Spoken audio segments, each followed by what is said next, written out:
Welcome to SS health channel. இந்த பதிவில் நாள்பட்ட வறட்டு இருமல்ல இருந்து விடுபட வீட்டு வைத்திய முறைகளை பார்க்க போறோம்.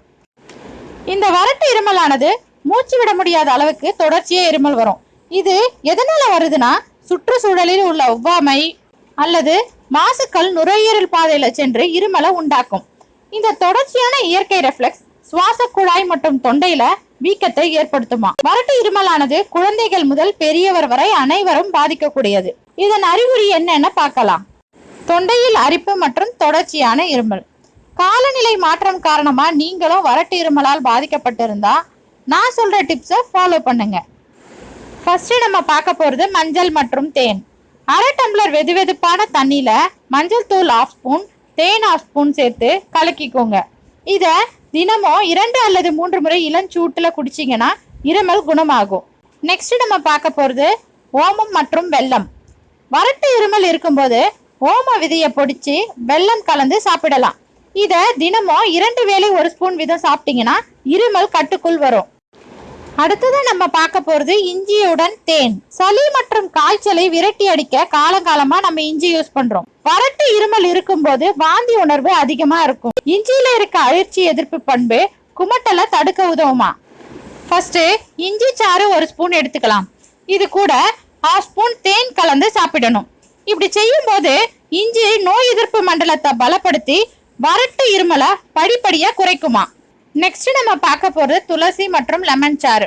வறட்டு இருமல் இருக்கும்போது துளசி இலை சாறுல 1 சிட்டிகை மஞ்சத்தூள், 1 சிட்டிகை லெமன் சாறு மற்றும் தேன் கலந்து சாப்பிட்டா நாள்பட்ட இருமல் விரைவில் குணமடையும். அதோட சிறு குழந்தைகளுக்கு துளசி இலையை முகரும் போது நோய் தொற்றுக்கு எதிராக போராடும். நெக்ஸ்ட் நம்ம பார்க்க போறது அதிமதுரம் தேநீர். வறட்டு இருமல் இருக்கும்போது டீ, காஃபி போன்ற பானங்களை குடிக்காதீங்க. அதிமதுரம் வேர்கொண்டு தயாரிக்கப்பட்ட தேநீர் குடிச்சிங்கன்னா இருமலை கட்டுக்குள் வைக்கலாம். அடுத்ததான் நம்ம பார்க்க போறது பூண்டு மற்றும் தேன். இதுக்கு ஃபர்ஸ்ட் 4-5 பூண்டு பல்லை எடுத்து தோலை உரிச்சு நசுக்கி வச்சுக்கோங்க. அதுக்கப்புறம் 2 டம்ளர் தண்ணியில இந்த பூண்டு பல்லை போட்டு நல்லா கொதிக்க விடுங்க 10 மினிட்ஸ். சூடு ஆறியதும் தேன் கலந்து குடிக்கலாம். இந்த மாதிரி ஒரு நாளைக்கு 3 தடவை செய்யும் போது இருமல் சரியாயிடும். நெக்ஸ்ட் நம்ம பார்க்க போறது லவங்கப்பட்டை மற்றும் மிளகுத்தூள். ஃபர்ஸ்ட் லவங்கப்பட்டையின் பொடியை 1 ஸ்பூன் எடுத்துக்கலாம். இது கூட 1/2 ஸ்பூன் மிளகுத்தூள் மற்றும் 1/2 ஸ்பூன் நெய் சேர்த்து நல்லா குழைச்சி நாள் ஒன்றுக்கு 3 முறை சாப்பிட்டீங்கன்னா இருமல் குறையும். அடுத்தது கற்பூரவள்ளி மற்றும் தேன். கற்பூரவள்ளி இலை காய்ச்சல், இருமல், சளியினால் வரக்கூடிய வறட்டு இருமலை கூட குணப்படுத்துமா. கற்பூரவள்ளி இலைய இடிச்சு சாறு எடுத்துக்கோங்க. இது கூட சம அளவு தேன் கலந்து 3 வேளை சாப்பிட்டு வர இருமல் கட்டுக்குள் இருக்கும். நெக்ஸ்ட் நம்ம பார்க்க போறது மஞ்சள் பால்.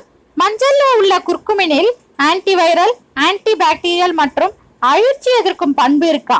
1 டம்ளர் பால்ல சிறிது மஞ்சத்தூள் சேர்த்து நல்லா கலக்கிக்கோங்க.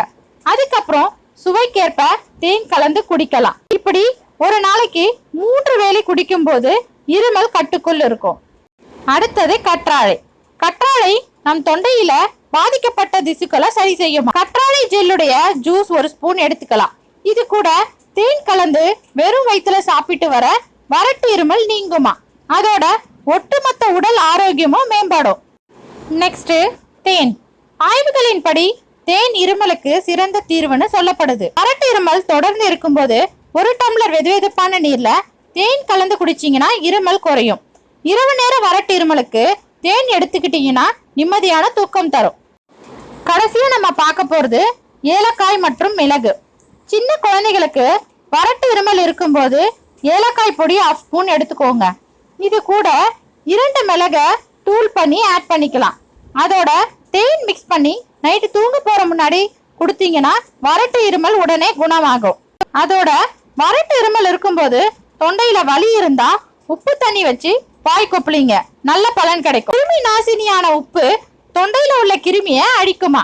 நான் சொன்ன டிப்ஸ் உங்களுக்கு யூஸ்ஃபுல்லா இருக்கும் நம்புறேன். இனி வறட்டு இருமல் வந்தா ஈஸியா விரட்டி அடிக்கலாம். இந்த வீடியோ உங்களுக்கு பிடிச்சிருந்தா லைக் பண்ணுங்க, ஷேர் பண்ணுங்க அண்ட் மறக்காம நம்ம சேனலை சப்ஸ்கிரைப் பண்ணுங்க. பாய்.